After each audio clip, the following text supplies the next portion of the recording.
오늘 함께 예배하는 모든 분들에게 주의 은혜와 평강이 함께 하시기를 간절히 축원합니다. 아멘.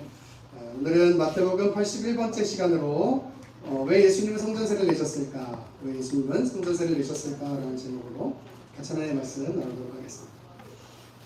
본문의 내용을 먼저 좀 설명하면서 오늘 본문을 이해해 보려고 합니다. 예수님께서 가버나움에 오셨을 때 반세계를 받는 사람들이 베드로에게 왔다고 본문을 기록하고 있는데, 여기 반세계를 받는 사람들은 성전의 세금을 거두는 사람들을 이야기합니다.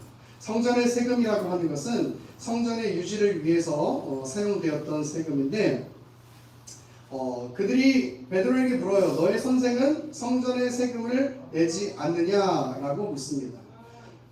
이들이 베드로에게 이런 질문을 했던 이유는, 당시 성전의 세금을 낸다는 것은 그냥 자기네들이 그냥 성전을 유지를 해야 되니까, 보수를 해야 되니까 거두는 정도의 개념이 아니고, 성경적인 근거를 가지고 너희가 유대인이라면 당연히 내야 되는 거 아니냐, 너희가 하나님의 백성이라면 당연히 내야 되는 거 아니냐라는 식의 질문을 지금 하고 있는 거예요.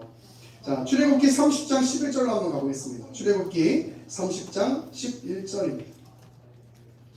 구약성경 출애굽기 30장 11절입니다. 출애굽기 30장 11절 제가 보겠습니다. 여호와께서 모세에게 말씀하여 이르시되, 내가 이스라엘 자손의 수요를 조사할 때에 조사받은 각 사람은 그들을 계수할 때에 자기의 생명의 속전을 여호와께 드릴지니, 이는 그들을 계수할 때에 그들 중에 질병이 없게 하려 함이라. 무릇 계수 중에 드는 자마다 성수의 세겔로 반 세겔을 낼지니, 한 세겔은 20개라. 그 반 세겔을 여호와께 드릴지며, 계수 중에 드는 모든 자 곧 20살 이상 된 자는 여호와께 드리되, 너희의 생명을 대속하기 위하여 여호와께 드릴 때에 부자라고 반세겔에서 더 내지 말고 가난한 자라고 덜 내지 말지며, 너는 이스라엘 자손에게서 속전을 취하여 빼막 봉사에 쓰라. 이것이 여호와 앞에서 이스라엘 자손의 기념이 되어서 너희의 생명을 대속하리라. 아멘. 쉽게 말하면은 성막을 위한 반세겔을 이스라엘 백성으로 하여금 내도록 하나님께서 말씀하셨는데, 이 반세겔의 의미가 속전이라고 하는 의미가 있어요. 속전. 그러니까 그들이 내는 이 속전세는 쉽게 말하면은 자신의 죄를 대속하는 어떤 그런 표인 것이죠.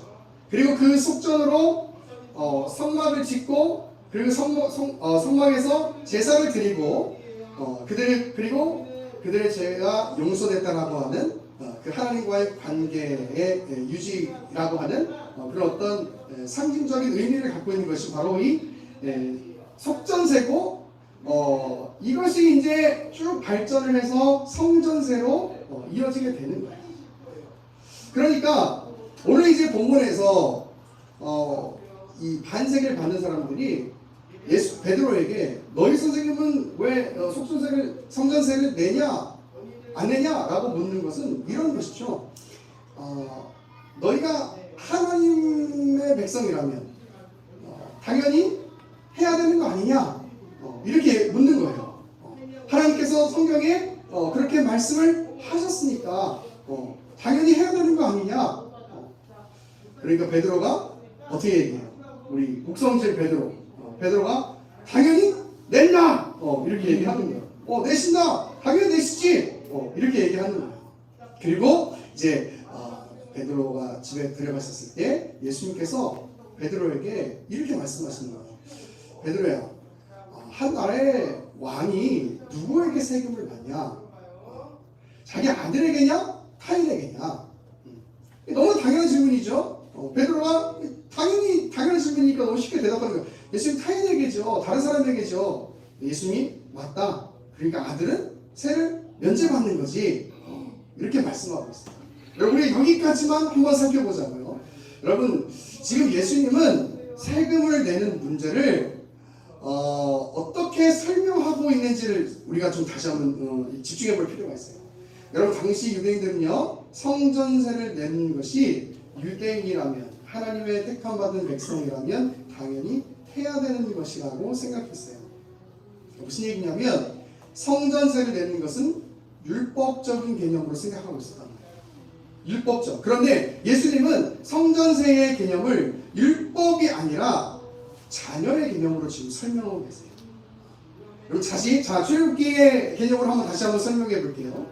이스라엘 백성들이 성막을 위해서 속전세를 냅니다. 그 속전세라는 말은 아까 말했던 것처럼 죄를 면하기 위해서 바치는 돈 같은 것이죠. 여러분 잘 보세요. 그 속전세를 내므로 인해서 하나님과 이스라엘의 관계가 유지되는 것이라면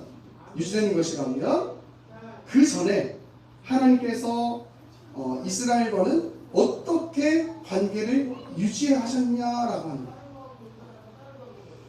하나님께서 왜 이스라엘 백성들에게 그 속전을 받지 않았음에도 불구하고 하나님께서 왜 이스라엘 백성들을 출애굽시키셨느냐는 거예요.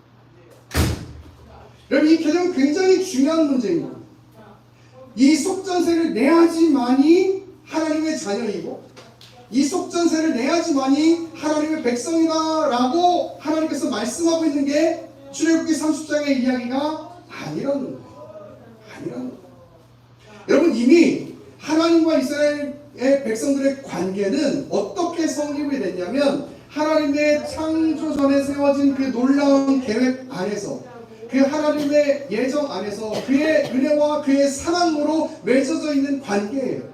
그렇기 때문에 하나님께서 이스라엘 백성들이 애굽에서 노예 생활하고 있는 그때에 하나님께서 이스라엘 백성들을 부르셔서 출애굽시켜 주셨단 말이에요. 여러분, 그건 이스라엘 백성들이 하나님 앞에서 무엇을 잘했기 때문에가 아니에요. 오늘 본문의 개념으로 설명하면 이스라엘 백성들이 속전세를 냈기 때문에 이스라엘 백성들이 하나님의 자녀로서의 신분을 획득했다는 말이 아니라는 말이에요. 그런데 오늘 본문에서 이 성전세를 받는 사람들은 어떻게 생각하고 있냐면 그 성전세를 내야지만이 하나님의 자녀로서의 신분을 유지하고, 그리고 율법적인 그런 것들을 잘 그래야지만이 너희가 오늘날로 말하면 참된 성도 아니겠느냐라고 말하고 있습니다. 그런데 예수님께서는 그거 아니라고 말해요.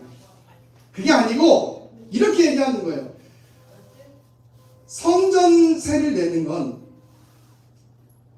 세금을 낸다는 건 다른 사람이 내는 거 아니야? 너희는 아들이잖아. 하나님의 아들이잖아. 그러면 아들들이면 세금을 면제되는 거야. 무슨 얘기냐면 율법적인 의미에서 그 개념은 이제 아무런 의미가 없다라고 하는 것이죠. 지금 여러분 잘 이해하셔야 되는 게, 우리가 하나님을 위해서 헌신하고 충성하고 또 예물을 드리고 11조를 드리고 하는 그 무엇이 아무런 의미가 없다는 이야기가 아니라 지금 그들이 가지고 있던 개념이 틀렸다는 것이에요. 이런 것이죠. 우리가 그런 것을 해야지만이 성도가 아니라 성도이기 때문에 그런 것을 하는 것이라는 거예요.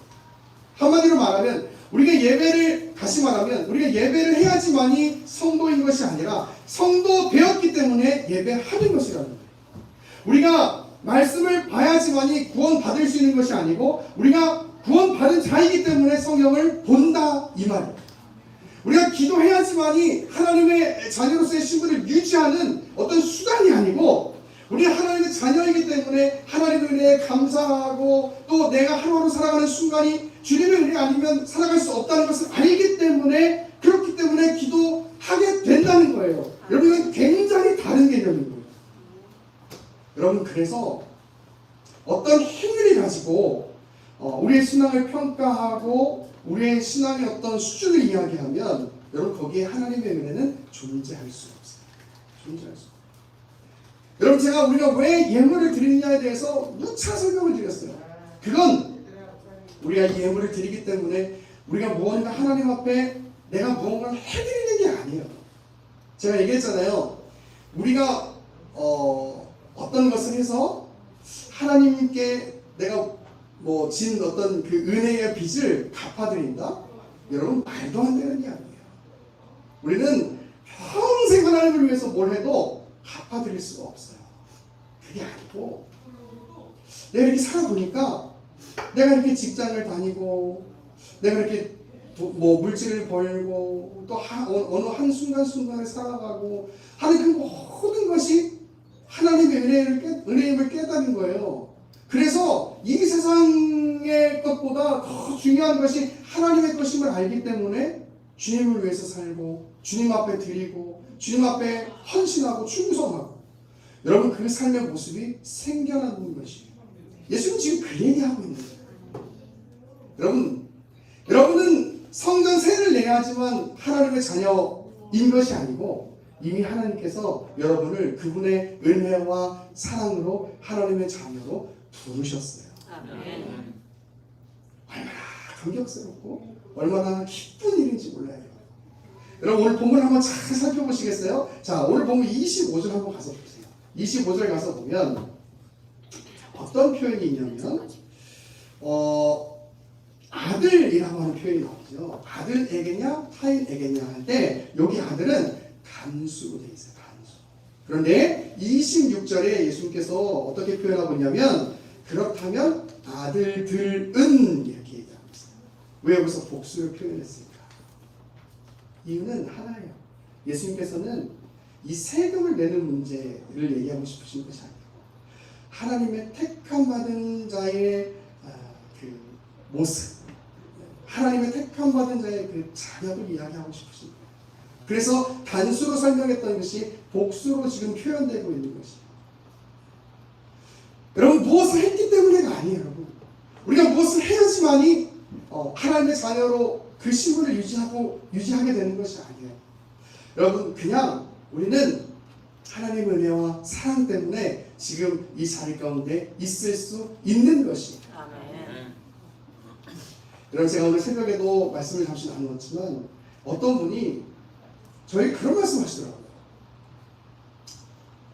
튀르키예에 참 너무나 마음 아픈 그런 지진의 그 아픔이 있었잖아요. 그렇죠? 근데 어떤 분이 그런 말씀 하시는 거예요. 그 지역이 한 98%가 이슬람권이니까 하나님이 심판하셨다. 여러분 그거 잘 생각하셔야 되는 게 여러분 물론 하나님의 자녀됨과 그렇지 않은 것에는 큰 차이가 있을 겁니다. 그런데 여러분 죄라고 하는 건요 하나님 앞에서 크고 작음이 없어요. 크고 작음이 없어요. 여러분 어쩌면 하나님 믿고 있으면서도 죄 짓는 사람들이 더 마음이 강박한 사람들일지도 모르겠어요. 그렇잖아요. 여러분. 그들은 우상을 섬겼기 때문에 하나님이 심판하셨다고요? 여러분 우리 안에 있는 죄는 어떡하죠? 우리 안에 있는 죄, 내 안에 있는 죄는요 나는 심판받다 마땅하지 않나요 여러분? 네. 근데 내 안에 그런 의의가 있는 거예요. 의의가. 그러니까 그렇게 다른 사람은 심판받아 마땅하고 나는 심판받을 사람이 아니라고 이야기하는 거예요. 그러니까 다른 사람들을 향해서 함부로 손가락질하고 그렇게 이야기하는 거예요. 여러분 그거 아니에요. 그거 아니에요. 우리는 다 죄인이에요. 그런 가운데 하나님께서 우리 이 죄인 나를 하나님의 은혜와 사랑으로 부르셨으니까 그것만으로도 우리는 감사하고 하나님 앞에 예배하고 찬양해야 되는 것입니다. 아멘. 여러분 얼마나 그것 하나만도 감사한데요. 여러분 다른 사람이 심판받아 마땅한 사람이 아니고요 내가 심판받아 마땅한 사람이에요. 내가. 근데 나를 부르셨으니까 얼마나 감사해요. 여러분 그 이야기가 27절에 나와요. 보세요. 그러나 우리가 그들이 실족하지 않게 하기 위하여 내가 바다에 가서 낚시를 던져 먼저 오르는 고기를 가져 입을 열면 돈 한 세겔을 얻을 것이니 가져다가 나와 너를 위하여 주라 하시니라. 여러분 예수님께서 왜 그렇게 세금을 낼 필요가 없다고 말씀하시는 것 같이 말씀하셨는데 왜 세금을 내자고 하셨을까? 여러분 답은 22절과 23절에 있어요. 여러분 예수님의 마음은 이런 것이에요. 갈릴리에 모일 때에 예수께서 제자들에게 이르시되 인자가 장차 사람들의 손에 넘겨져 죽임을 당하고 제3일에 살아나리라 하시니 되어 있어요. 여러분 이것이 바로 예수님의 마음인 거죠. 무슨 말이냐면 여러분 사실 예수님의 입장에서 보면 이 땅에 오실 이유가 없으신 거예요. 예수님의 입장에서 보면 고난 당하실 이유가 없으신 거예요. 그런데 이 땅에 오시고 세상의 법칙 안으로 들어오시고 율법의 법칙 안으로 들어오신 거예요. 왜? 저와 여러분을 구원하시는 거죠. 아멘. 여러분 그것이 바로 예수님의 마음이라고 이야기하고 있습니다. 우리 빌립보서 2장 5절부터 8절 찾아서 우리 함께 보도록 하겠습니다. 빌립보서 2장 5절입니다.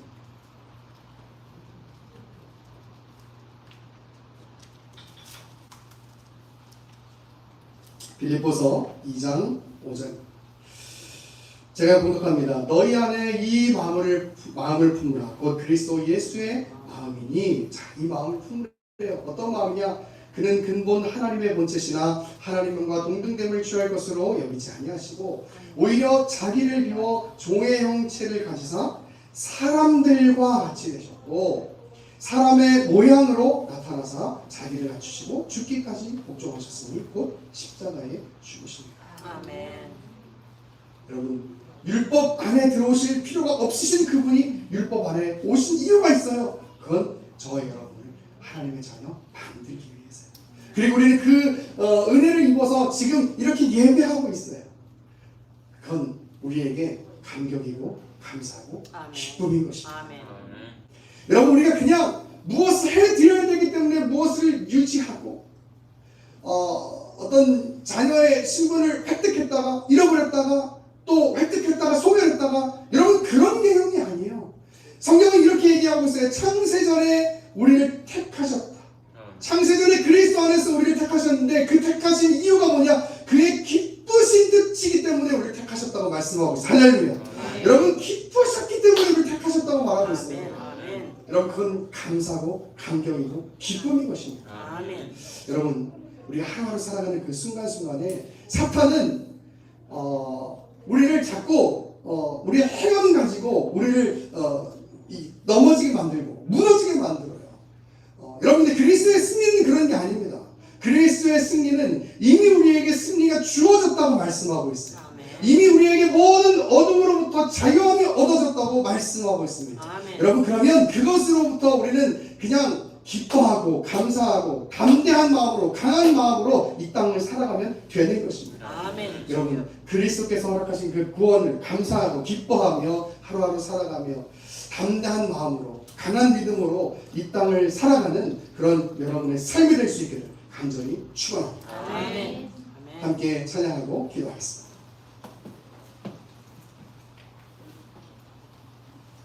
저 AK로 쳤어요.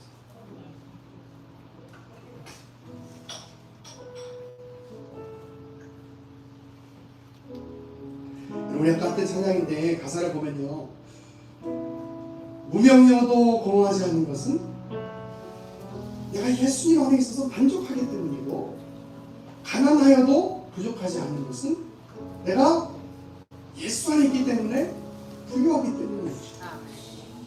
고난 중에도 내가 견뎌낼 수 있는 것은 내 안에 살아계신 주님의 계획을 있다는 것을 내가 믿기 때문인 것이고, 내가 실패하여도 좌절하지 않고 한 걸음 한 걸음 살아갈 수 있는 것은 내가 내 안에 예수 그리스도께서 주신 승리가 있기 때문인 것이에요. 여러분 내 몸이 약해도 낙심하지 않는 것은 내가 예수 안에 완전한 존재이기 때문에, 화려한 세상이 부럽지 않은 것은 내가 예수 그리스도로 충만하기 때문인 것이에요. 여러분 그 마음으로 그 믿음으로 살아갈 때 여러분 우리 무너지지 않을 수 있음을 믿습니다. 여러분 그 마음으로 살아갈 때 우리 안에 주님께서 주신 힘과 능력이 임하게 될 줄 믿습니다. 우리 함께 찬양하고, 주님 내가 예수 그리스도 이름으로 충만하길 원합니다.